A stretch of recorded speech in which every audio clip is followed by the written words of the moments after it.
اساساً دلیلی که در دیپلماسی آب زنان در واقع ورود پیدا کردن توی جهان و حالا ایران هم خوشبختانه یک سال اخیر این ورود رو داشته. اینکه جهان گزارش‌های جهانی این رو در واقع روایت میکنه. گزارش‌های جهانی اومدن بررسی کردن در مورد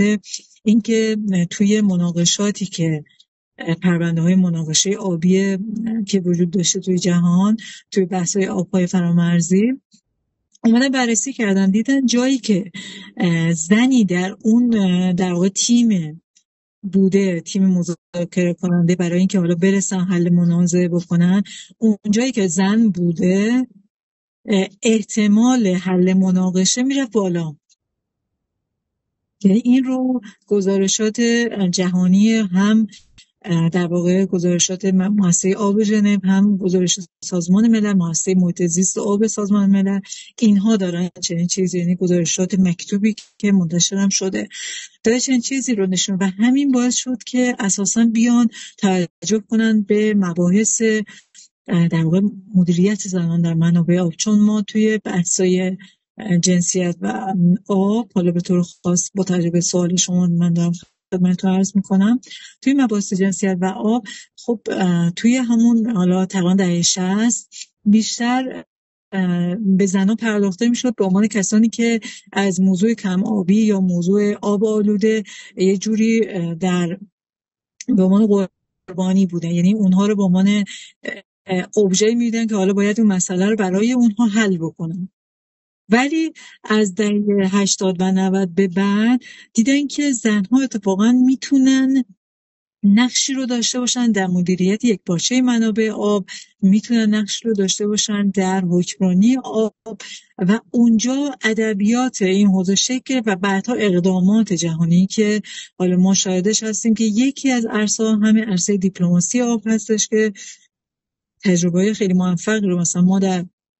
جهان تجربه نیل رو داریم که تجربه خیلی موفقی بوده و تونسته، یعنی زنها، تیم زنانی که بله رود نیل، بله رود نیل، و تقریبا رود نیل 11 کشور رو در واقع درگیر میکنه دیگه، از بالا دست تا پایین دست. اونا مناقشات زیادی رو توی مسئله حالا بهره‌برداری آب داشتن، آب مشترک به عبارتی، و اینجا دیدن که خب هر مسیر رو میرن، چون همونجوری که خود شما بده درستی بهش اشاره کردید، خب نگاه مردم خب خیلی تکنیکاله، خیلی سخته و یه خورده در اون از رویکرد قدرت نگاه میکنن و زیاد در واقع دنبال این نیستن که حل مناظره بکنن، بیشتر دنبال این که منافع خودشون رو حالا دنبال بکنن. ولی برخلاف زنها این رو باز هم تاکید میکنم، این رو ادبیات جهانی میگه، گزارش‌های جهانی داره میگه، و حالا خوشبختانه شما هم اشاره کردین تجربه زیسته مثلا خود شما توی یه حوزه همین رو روایت کرده، خیلی از زنها هم چنین روایتی مثل روایت شما رو دارن. اینکه دیدن وقتی زنان حضور دارن مذاکره و میانجیگری بهتری رو برای حل مناقشه دارن، و یه کورسی رو اونها تنظیم میکنن برای زنها تو ادبیات جهانی و توی اقدامات جهانی به عنوان زنان در مدیریت منابع، زنان در دیپلماسی آب، زنان در حل مناقشات آب فرامرزی. و خوشبختانه میگم حالا هم سطح توانمندی زنان توی چند دهه هم توی حالا جهان هم توی ایران افزایش پیدا کرده و زنان میتونن و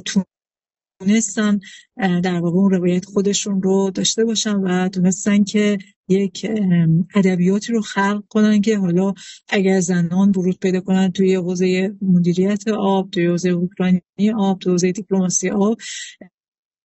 چطور میتونه احتمال کاهش حالا مناقشات رو، کاهش تعارضات رو به دنبال داشته باشه. و اساسا زنان رو به عنوان بازوی توسعه خب ما میبینیم، یعنی این جمله رو حتما شما هم بارها در واقع شنیدین، چون خیلی جمله پرتکراره، این که هیچ جامعه توسعه رو تجربه نخواهد کرد مگر اینکه زنانی داشته باشه که توانمند باشن و بتونن اون چرخهای توسعه رو در کنار مردان به پیش ببرن. این یک واقعیت. شما در واقع تقریبا تمام ادبیات توسعه رو دنبال میکنید، میبینید که رد پای زنان هست. جایی که زن بوده و کنشگری و مشارکت فعالانه زنان بوده، در واقع مسیر پایداری، مسیر توسعه پایدار و موفق هموار بوده و جایی که زنان حذف شدن و